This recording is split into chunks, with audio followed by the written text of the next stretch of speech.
Right, welcome back to the channel, and I've been buying something for the CL again. This time a Fender Extender made by Pyramid Plastics. This is the packaging it comes in, actually. Really nice, really nicely done. As you can see on there, the product number is CL051899. I've just been reading this actually on the back. British company, everything made in the UK, and a real family company as well that's gone through the family. Started in 1985. Really interesting actually, that. And one thing I like about Pyramid, I've had parts from them in the past. I've had huggers and little fly screens, different bits and bobs. They make all sorts of different stuff, as you can see on here. One thing I like is that they're really reasonably priced, considering they're actually made in the UK. This, actually, I managed to get this for £20 delivered, just around about £20 mark.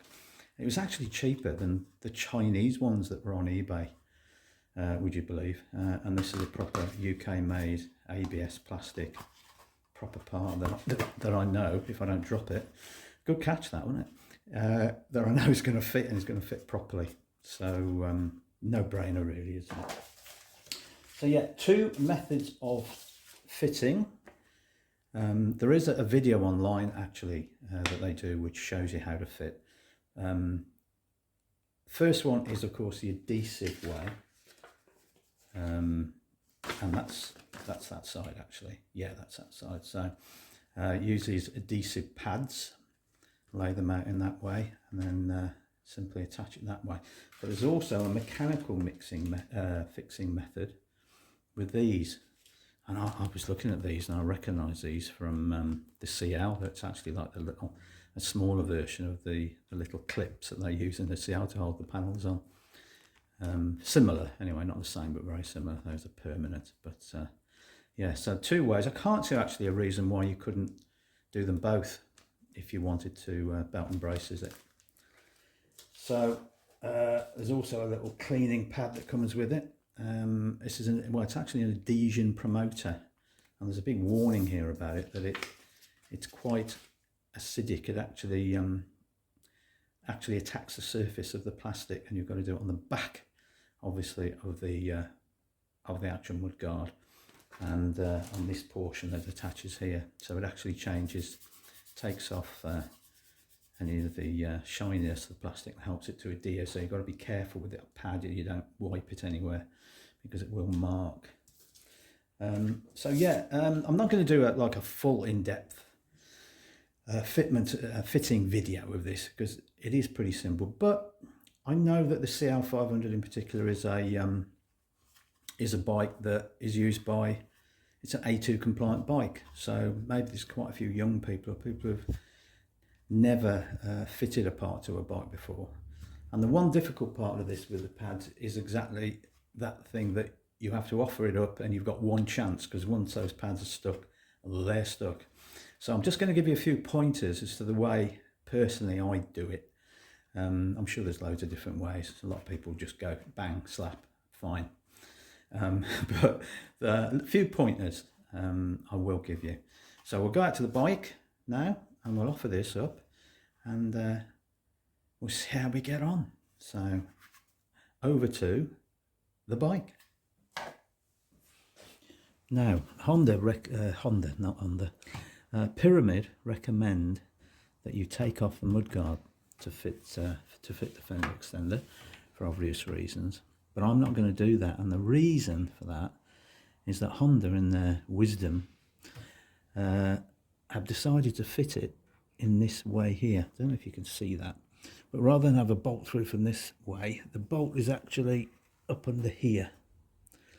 And I've got a bit here, and I can't even get my finger in between it and the tyre. So there is no way in this world I can take that off without taking the front wheel out. Now I think that's a bit over the top just to fit a Fender Extender. So I'm going to do it in situ, and the one advantage to that is at least the mudguard is held firmly in place, so that when I come to fit it, as long as the wheel tyre doesn't get in my way, it is stable, so I don't have to clamp it anywhere. So so we're going to do it in situ. Not the recommended method, as I said, but I think most people faced with sticking that on there are not going to take the front wheel out to do it. I'm not anyway. So a little tip, I said about a little tip when fitting things like this, very simply, is obviously the one thing that probably frightens people who've never done this before is that you can imagine all the sticky pads on here. You offer it up and you stick it on, and you've got one chance. You've just got one chance to do it right and to get it square, and that's what frightens people. And the tip is simply, before you put the pads on, practice. You can try this as many times as you like, and by try it I mean not actually stick it on obviously, but just try how you're going to hold the piece, how you're going to position yourself. I mean, I've got a little thing I'm sat on here so that I'm comfortable. How you're going to introduce the piece to the mudguard, and how you're going to bring it back and connect it and make sure everything lines up. And you can practice that a dozen times and you get the muscle memory of it. You know exactly how you're going to do the job. That is the most important thing I can say to you. It might sound obvious to some people, but it's not to everyone, because I've seen people just take things off and bang, and the first time they've actually tried to do the job is the job. And it's a nightmare. Holding this is pretty simple. It's obvious this is all going to be sticky, so I won't be able to touch that. I'm going to hold it like this, and I think these two index fingers are where I need to sort of make sure I get them right. I can actually feel there's a little indent here where when this is correctly in place, which is there. Can you see that? There's a little indent there, and I can feel that indent either side with these fingers. So I think the best way of making this accurate is to hold it like that, so that I can actually feel with these two fingers exactly where this needs to go and feed it in dead square. And the other thing obviously is to introduce, you don't want to introduce it from the side, introduce it up the tyre, because the minute these sticky pads touch something, you're going to be in trouble. So introduce it up the tyre and then bring it back. You touch with your fingers first before there's any stickiness, you know, can still move around. Feel exactly where you're going to go and then bring it into place and pin it down. So just practice that move a few times. That's what that's a little hint. Don't go in all guns blazing and take the pads off.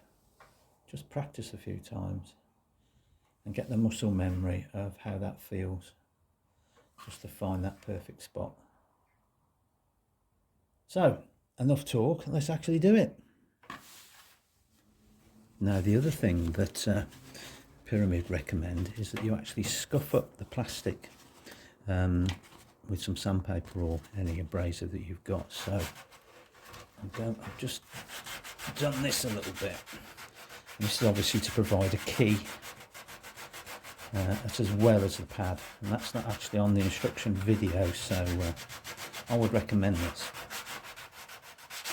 You then introduce the pad, the cleaning wipe or whatever it is, which is this, and let me tell you, when you've used this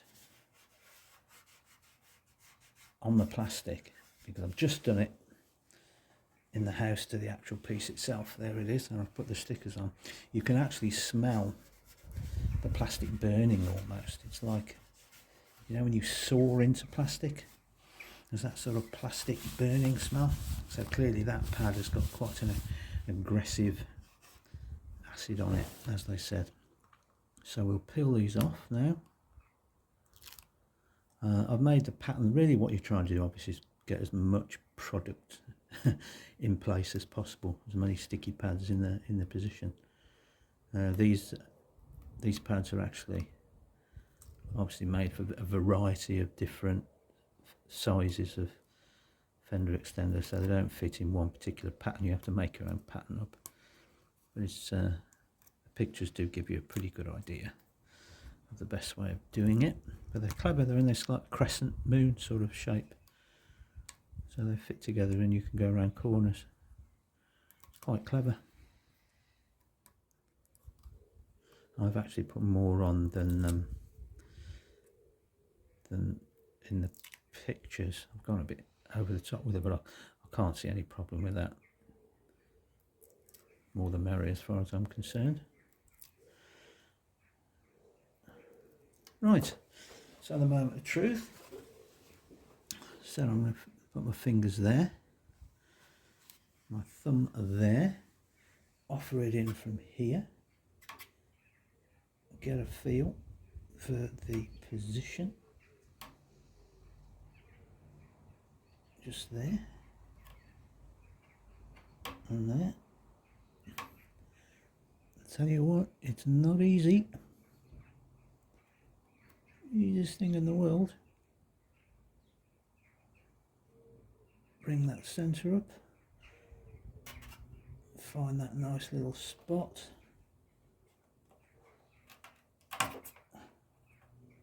and push it home. There we go. And hopefully, yeah, I can feel the same sort of little from either side there.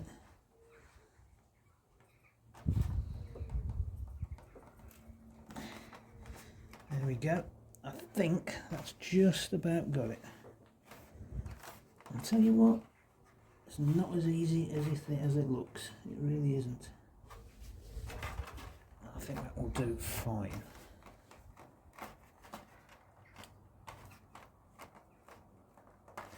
And then what's recommended is that you clamp it. So we'll get some clamps and we'll hold it in place, and then you've got to wait 12 hours for it to actually finally bond. So we'll do that next.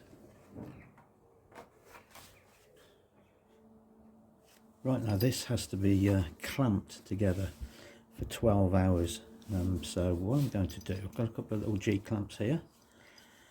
And I've also got one of these, I picked these up at work actually. They're little pads that come between some of the pallets. Always come in use. So what I plan on doing is putting one of these behind, so their clamp can fix on that, and then on the front of the G clamp, this is actually a squash ball that I've cut in two. I didn't do this for this particular job. I've had this knocking around. Actually use it as an isolation foot for some hi-fi equipment in the past, but I think that's going to be ideal to actually allow the top to softly go on where it's so where it won't mark plastic. So let's do that now. I reckon this is going to be a bit fiddly. See how I get on.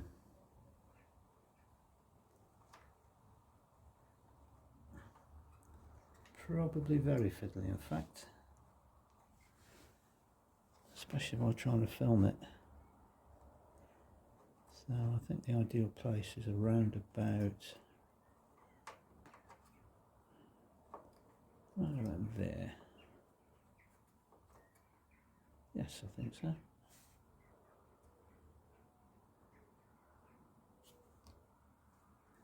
Tightened up.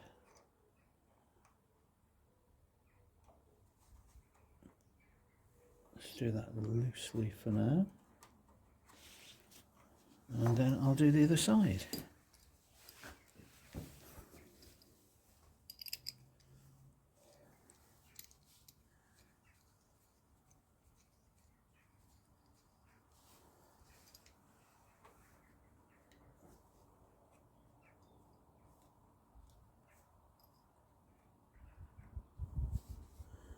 It's about there, I think.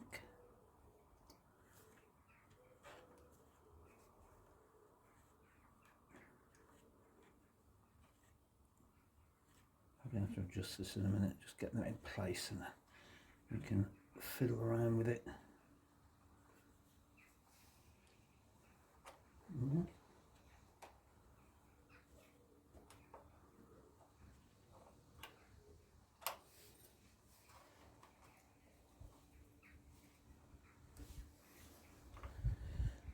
yeah, I think that's going to work quite nicely actually. Just tighten that one up. And with all this, with the foot and that rubber behind, no chance of cracking the mud card. Just don't go at it too heavy. There we go. Yeah, about the same amount of torque either side on that, I think. So there we go. I'll leave that for the required 12 hours and probably leave it there actually. And I'll show you the finished result in the next vid. At the beginning of the next vid, it should be stuck on by then when we go off for a ride. So I hope that's helped a little bit and been a little bit of interest, and I'll see you in the next one. Bye for now.